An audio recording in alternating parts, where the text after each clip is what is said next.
Good day mga katart! We're back here in Taytay Rizal and we're visiting Big Mommy's Indian and Arabic Cuisine. Dito lang yan sa may rotonda ng Tikling sa may Taytay, sa may kanto ng KFC. Papasukin nyo lang at hindi kalayuan, makikita nyo na ang Big Mommy's Food Express.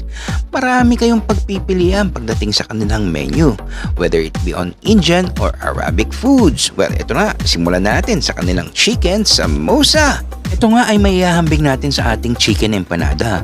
Ang pinagkaiba, ito ay mas more of the curry taste, no? At may kasama pang dip yan to complement your samosa. At next in line, ang kanilang chicken biryani. Masarap at flavorful ang kanilang basmati rice. Talagang maraming spices ka makikita and authentic to its taste ang kanilang basmati biryani rice.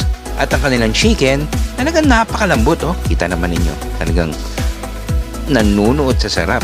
Talagang highly recommendable din. At napakasarap. Ayan na nga mga katart. At sumunod nga, ito medyo, kung gusto nyo lang naman orderin ng kanilang buttered chicken. Pero parang pwede na, hindi. Kasi medyo may katamisan din ng pagkakayari nito. So ano pang hinihintay nyo? They're available for dine-in, take-out, or delivery. So try nyo na, Big Mommy's Indian Food Cuisine. Sarap nito mga katart!